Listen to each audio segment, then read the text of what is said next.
Mga katrops, welcome back ulit sa aking channel, Sports React PH.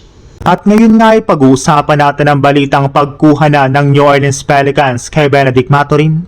Pag-uusapan na rin nga natin dito sa ating panibagong video sa balitang pagkuha ng Lakers kay Miles Turner.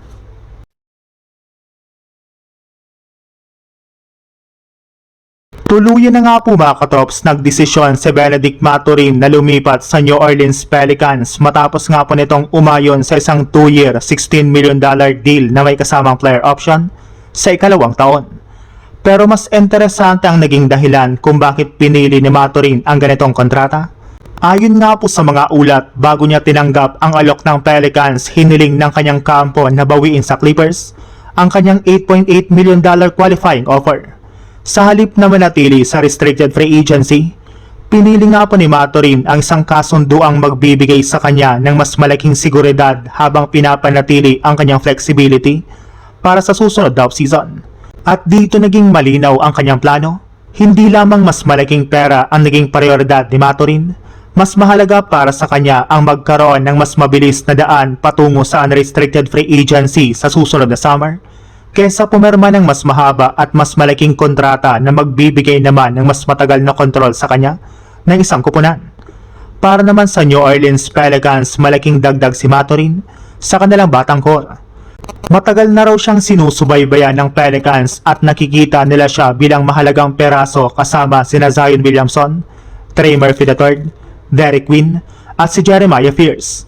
Noong nakarang season nga po nag-average si Mathurin ng 17.6 points, 5.4 rebounds at 2.4 assists sa 54 games na pinagsama ang kanyang panahon sa Pacers at Clippers.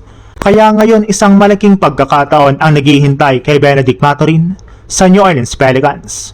Samantala, punta naman tayo sa ating sunod na pag-uusapan sa balitang pagkuha ng Lakers kay Miles Turner.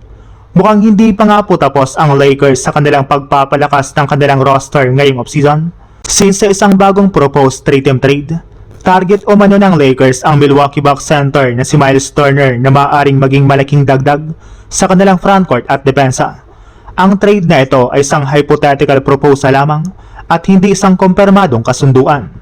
Sa naturang trade scenario, tatanggapin ng Lakers si Miles Turner habang kasama rin sa ibang version ng proposal si Kevin Porter Jr. para madagdagan ang kanilang scoring at playmaking. Kapalit naman ito mapupunta sa Bucks na Jared Vanderbilt at Dalton Knecht kasamang ilang future second round picks. Samantala sina Jaden Hardy at Jake LaRavia naman ang mapupunta sa Houston Rockets sa proposed 3-team deal.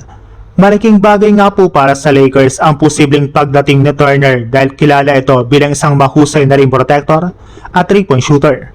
Noong nakarang season nga po nag-average ito ng 11.9 points, 5.3 rebounds at 1.6 blocks habang tumatama ng 38.3% mula sa 3-point range. At kung makakasama nga po niya si Luka Doncic, maaaring maging malaking problema ito para sa kanilang mga kalaban. May kakayahan nga po si Turner na magbigay ng spacing sa opensa habang nagsisilwing pangunahing tagapagtanggol naman sa ilalim ng basket.